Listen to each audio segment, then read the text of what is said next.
In 1936, Rice Street got cleaned out. Uncle John died, my granddaddy died, my grandmama died.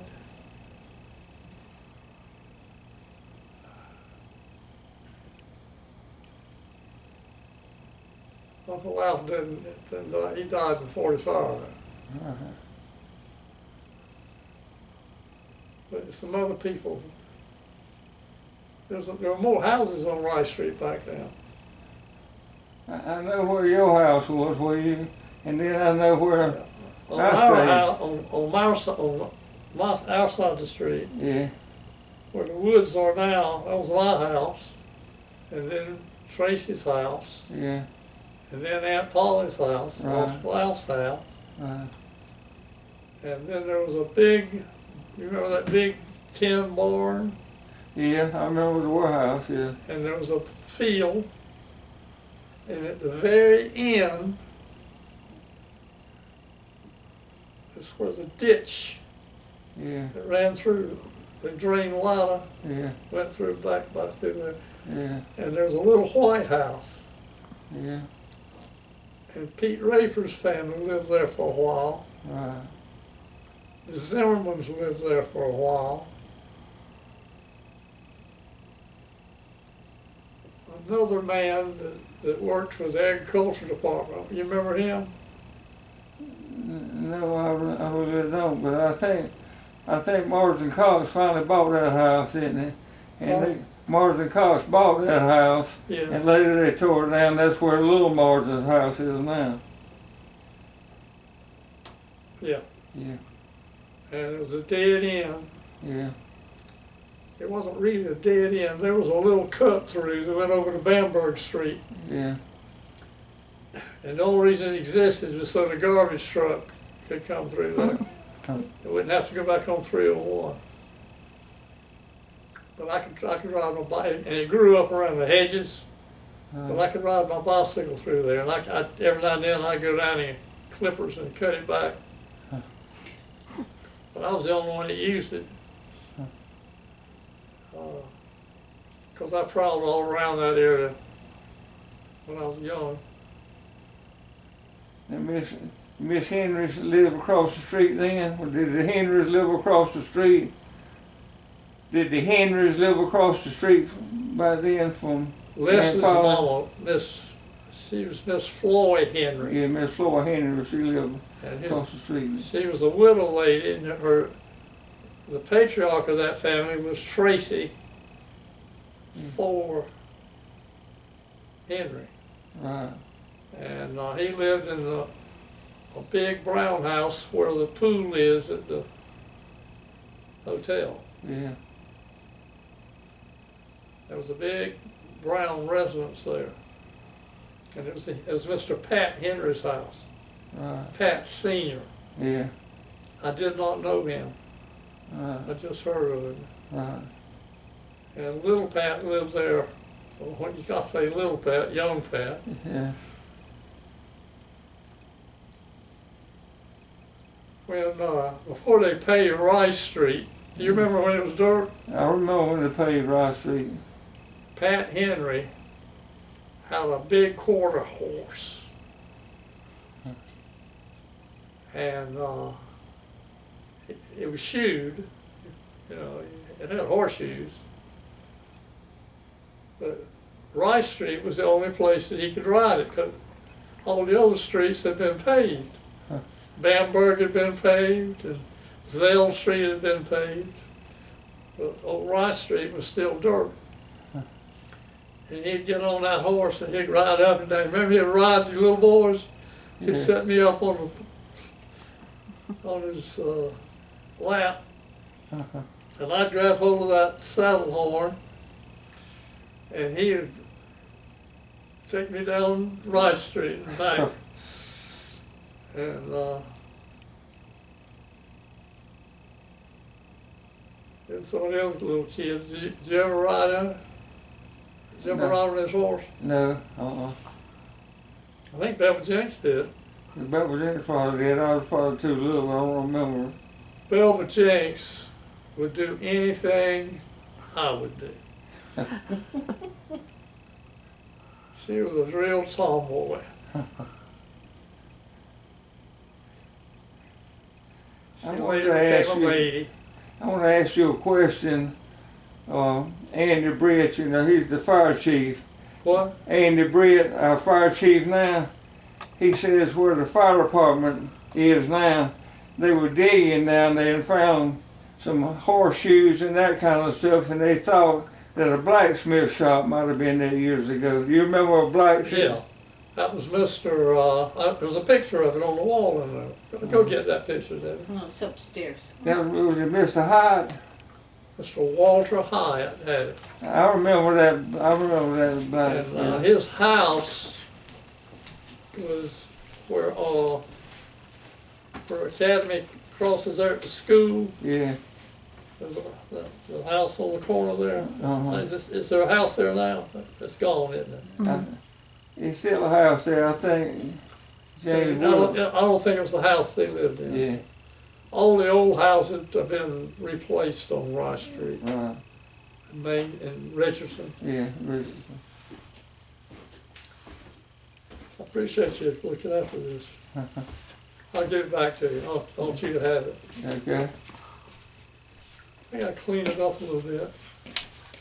Did you see it? That's the picture of it. That's what it looked like. Okay, here.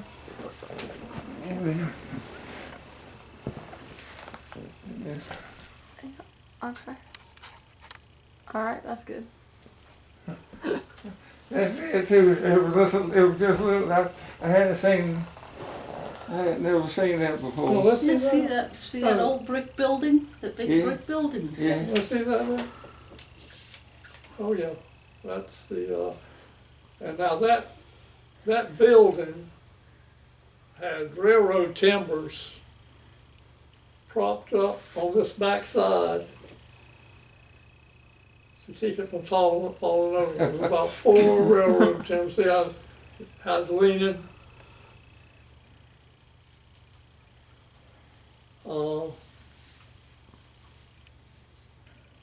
Betty Lane drew that. She Oh. was a industrial artist. Oh yeah. She was in the first grade with me. Uh-huh. We were toddlers together, and we were bathtub buddies. We toddled together. Started in the first grade together.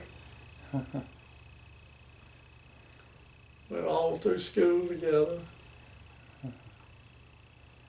And she wouldn't give me the time of day.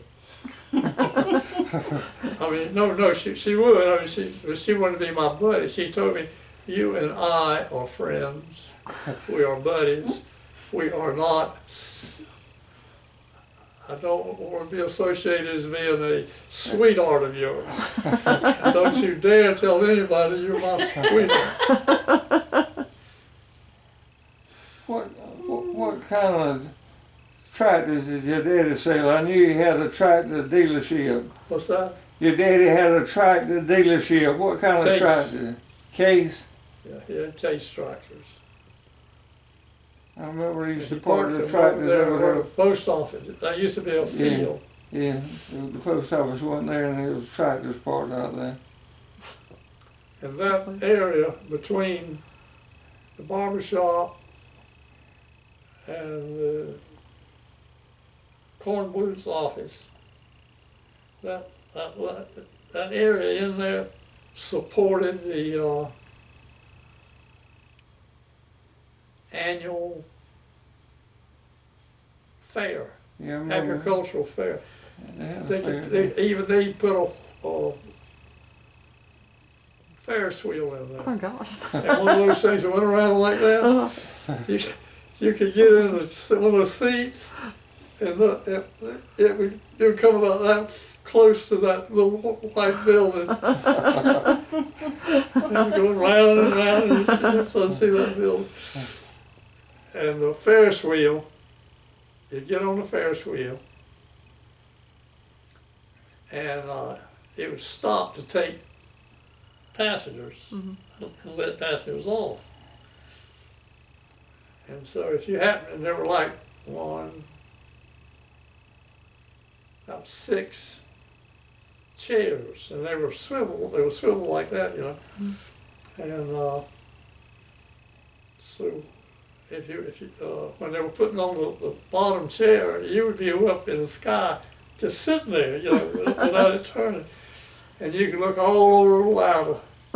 I could see my house. You could look over the Fairgrounds buildings. Yeah. You could see cars on 301. And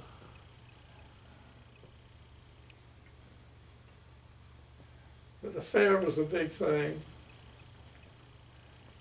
I was just thinking, we had 3 new car dealerships in Latta. Yeah. We had a Chevrolet, Yeah. we had Ford, Chrysler. huh? Chrysler or Dodge one. Chrysler, Yeah, Chrysler. and Dodge. And Dillon had 7 car dealerships. Right It's hard there. to believe. They had Studebaker. They had Hudson. Now that was the Hudson dealer over in Dillon. He was quite a colorful gentleman. He only had his left arm. He lost his arm in World War I, his right arm. He had a little nub, just a little nub up here. What was his name, Debbie? I have no idea. I was thinking about him the other day. But he built that little brick building going into Dillon to be his dealership.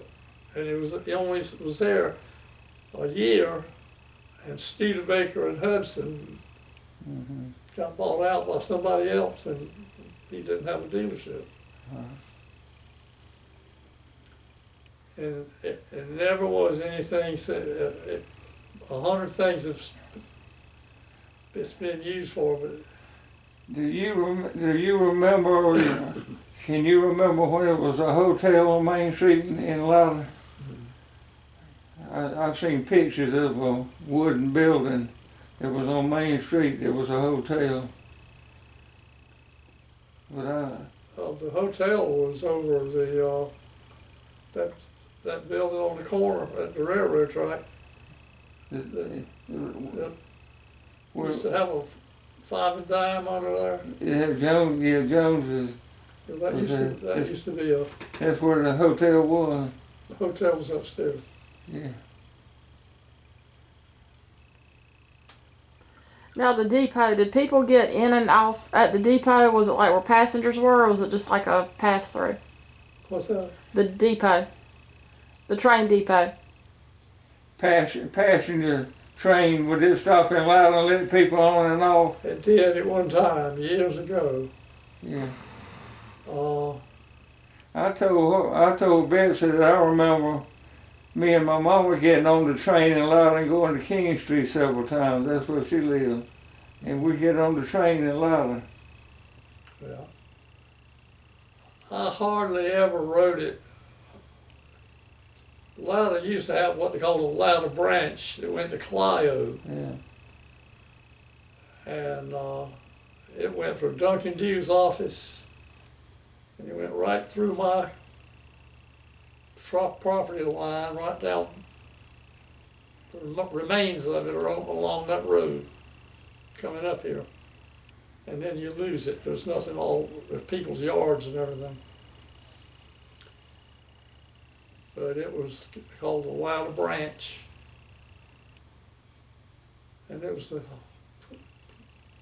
bring cotton in Yeah. to Dr. Dew's office down there, or gin actually. They gin it and then ship it out. Well, we had 2 cotton gins in Latta. 3. 3.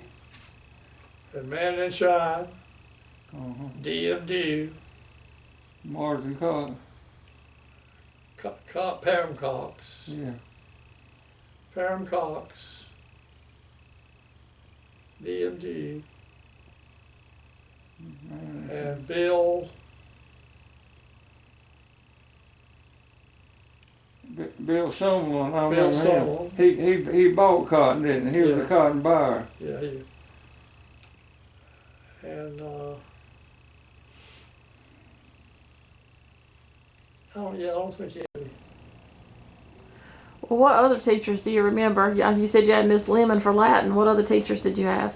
What? What other teachers did you have? You said you had Miss Lemon for Latin. My first grade teacher was a lady fresh out of Winthrop. And back then, Winthrop was strictly a teacher's college for women. And it was a teacher, it was Winthrop Teachers College. She was brand new.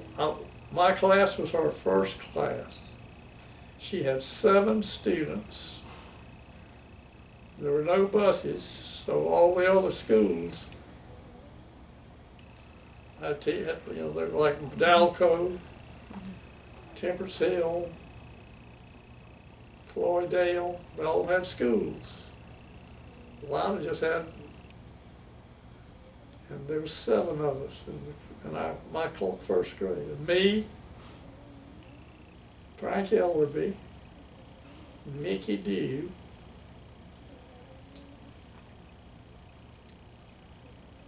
were the only boys. Betty Lane, Shirley McMillan,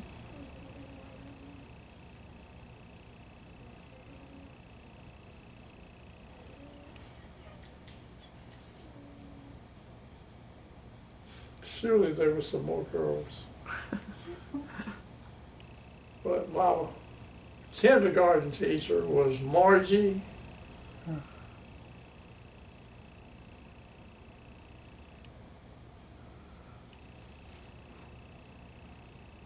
Finklea. what was her maiden name? I don't know. Oh, Kilpatrick. Kilpatrick Finklea. She married Mary. And she was, she taught me kindergarten.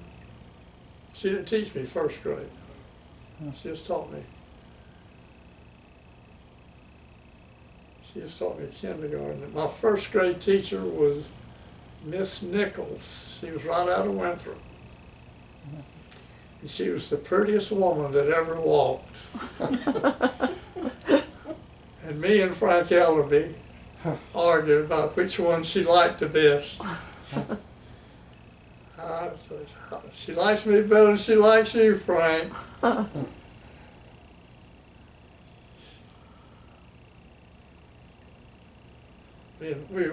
we competed in everything. Mickey D was in my class.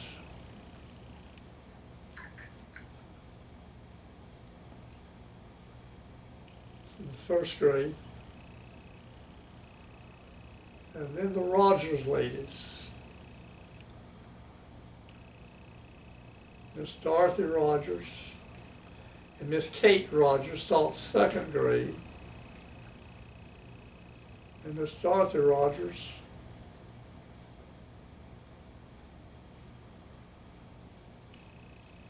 She taught the 3rd grade, I think. she taught third grade. She taught the 3rd grade when I was going to school. But they were good teachers. We had good instruction.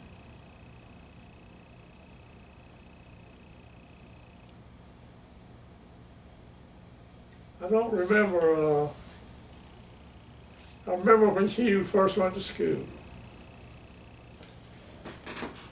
and Mama had him dressed all up, and the school was that yellow. The first grade was that yellow building they tore down. Mm-hmm. It was just across the ditch there, you know. But she walked with him to the ditch, and then let him walk on. And the first day, I wanted to go to school too. And Hugh didn't want to go to school. Huh. And here goes Mama dragging Hugh with one hand, dragging, saying, come on, you're going to school. I don't want to go to school. And I got her dress, on her dress, pulling on her dress, wanting to go to school. Go back home. You're not going to school. So she's having to fight two little boys who won't get educated. I remember that just like it was yesterday. It was clear as a bell right now. I can almost see her dress. Who taught you in high Flowers school? on it, huh? Who taught you in high school? You remember any of your high school teachers? Joan James.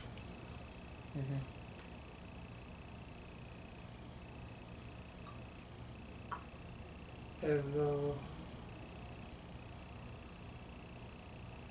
you gotta kept books for your daddy. What was his name? What's that? James Monroe? Huh? James Monroe? Was it James Monroe? James Monroe? James Monroe, Miss Lily Monroe, his wife. Yeah. She was everybody's favorite. Everybody liked Miss Lily. And she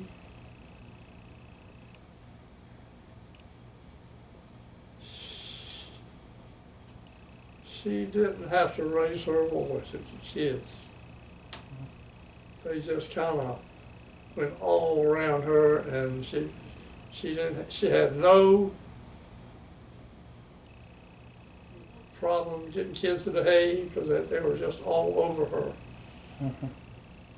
And the sweetest woman, and she taught. I don't think she taught Hugh. Oh, now that's a story to tell that I can't tell because I only saw her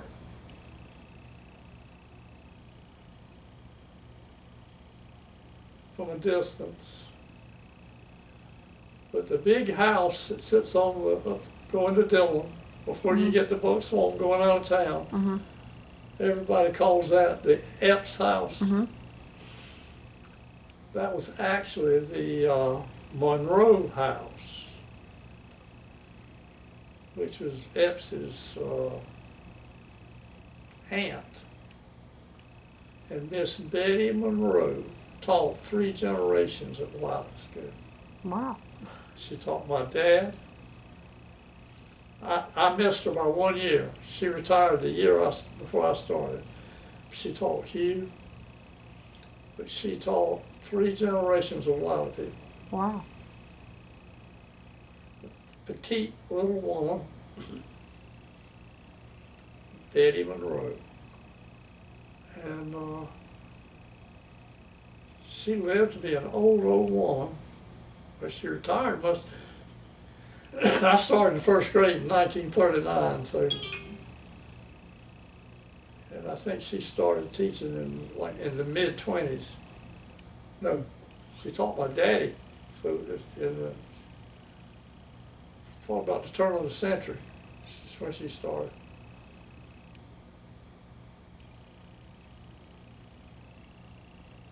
Miss Betty Monroe.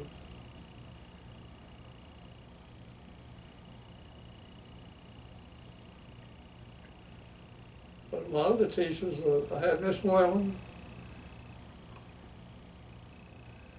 and I like Don James. He taught science. Chemistry. I had a history teacher named McCaskill. He was a football coach. And who was the football coach that married Sam Mathay's sister? I don't know. One more time. McCall. You don't remember McCall? He was a Clemson graduate, He was an athlete at Clemson.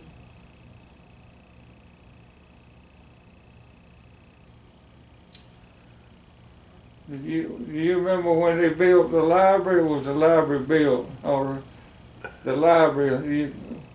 Did they build the library? The Or- library was built in 1911 or 14 or something. Is that right? Before the It was a Carnegie Library. And it's one of 42. He built them in every country in the world, just about. Built them all over the world. Andrew Carnegie, he was a steel magnate. He, can you imagine selling all the steel to build the railroads? He did. And so he was the richest man in the world. His steel went everywhere, on railroads and automobile factories. But he donated the money to build all these library? Carnegie libraries. A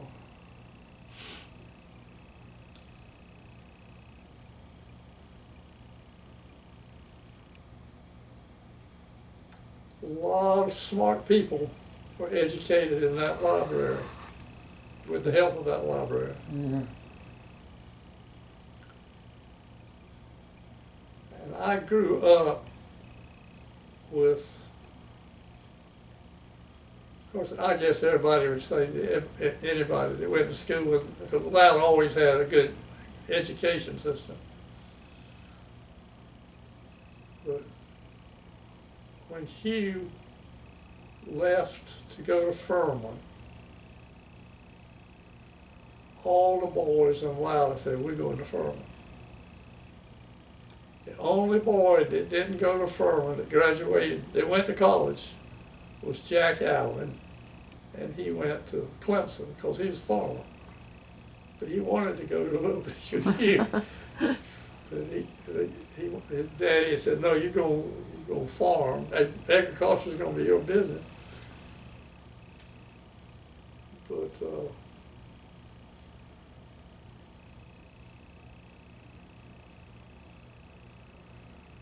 I got off track. We're talking about Carnegie. We're talking about the library, and you were talking about some of the smart people that benefited from the Some of library. Smart people. Well, Hugh Finklea, Ron Hyatt,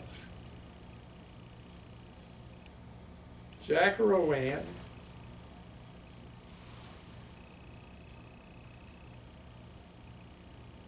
Mickey Dew.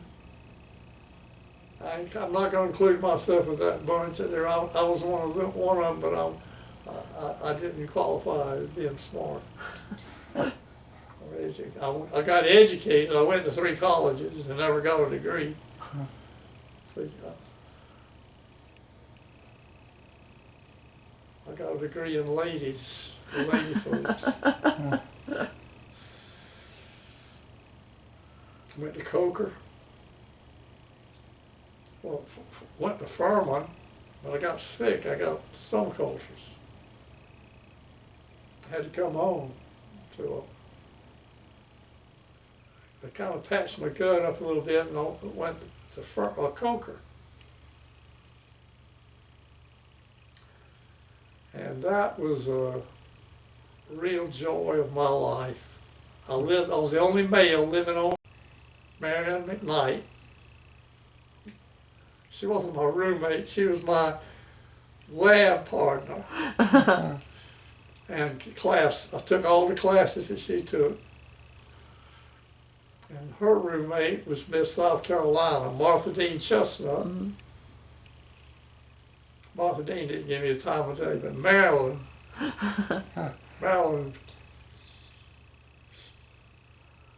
she had a boyfriend at the time, but I was her buddy. We had a lot of fun together.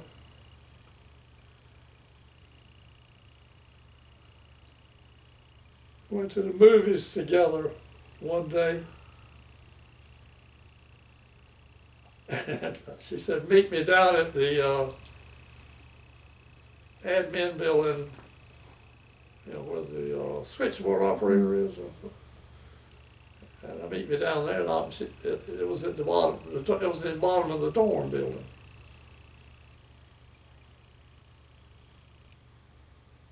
So she comes in, and she's got her roommate with her. I said, I thought it was me and you. She said, I ain't going nowhere without it. What do you call it? Chaperone.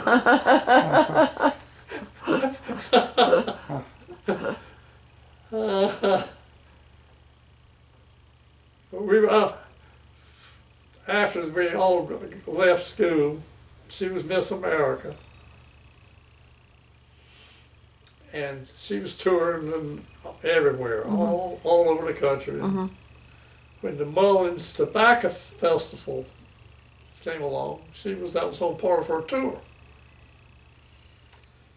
And I had my two buddies were Ron Hyatt and Isadora Lee. You remember Isadora Lee? He became a Baptist preacher. But anyway, I was telling them about when I was at Coker, and they thought I was telling a lie, exaggerating and everything. I wouldn't pay you any attention. So we went to Mullins, it was the tobacco festival. And she was on a float. And the float was going to make a turn right on this corner. And that's the corner I wanted to go to.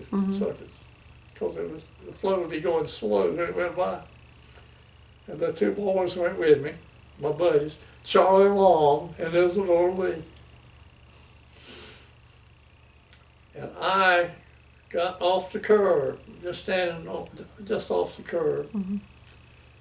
And she's on her float with her gown, white gown. And just as she makes the turn, I said, "Hey, Mac." And she looked down and thought she was going to jump off.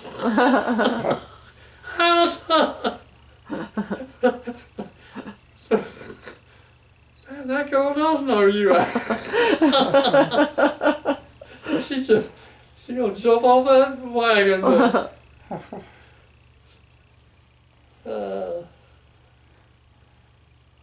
But that was my claim to fame, was being buddies with Miss America.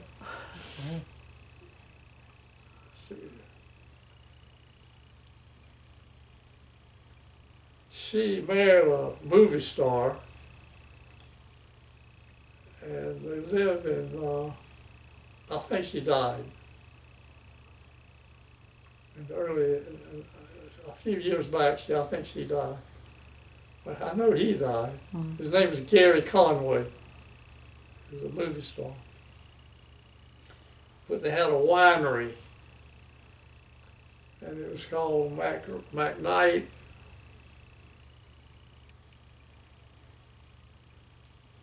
Conway Vineyards. And they made wine, bottled it, and shipped it all over the world. I never did get a bottle of it. I wanted a bottle of that wine, but I don't know if that.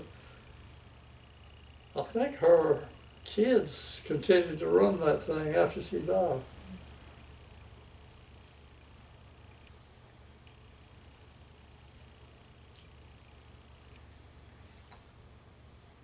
She was my buddy.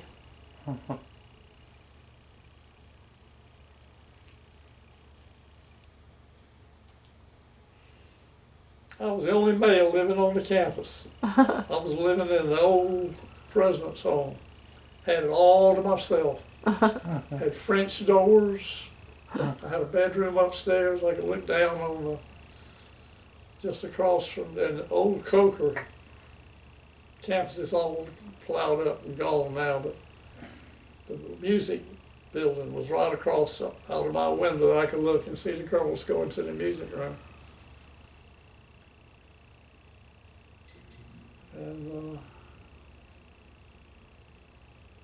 my domain. Well, how did you end up going to Coker? How did that come about? Oh, yeah, when I was at Furman, I got all stone ulcers. Mhm. And I came home for a year, got patched up. And my two aunts up at Clough that was dead on me getting a college education, Mhm. sent the money to go pay the purser for the full year and send that boy to Coker. And she did, she sent me a check to last me the whole, it lasted me about a month, but it's supposed to last me for a year.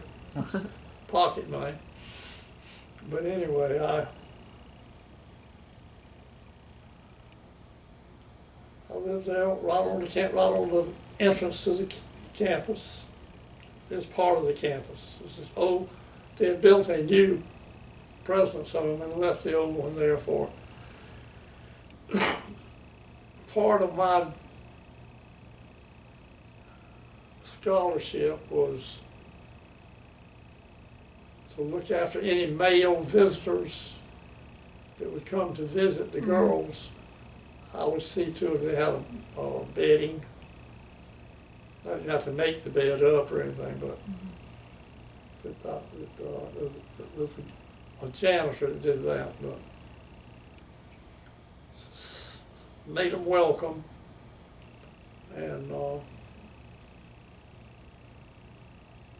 made sure that they were comfortable. And never was a nice people always would come in.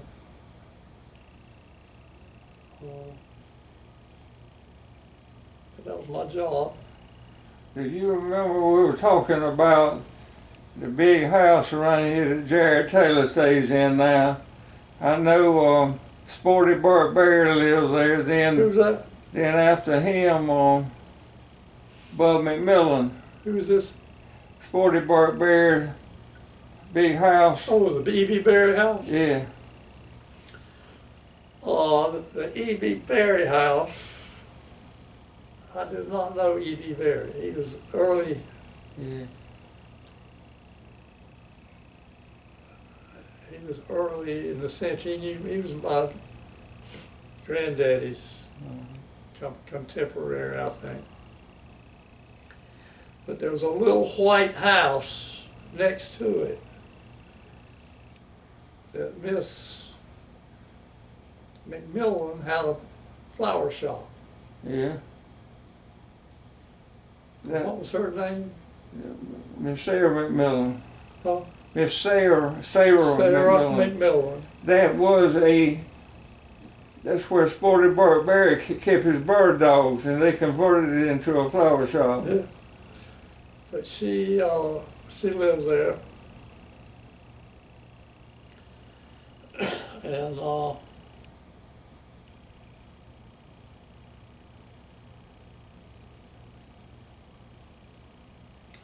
who else lives there.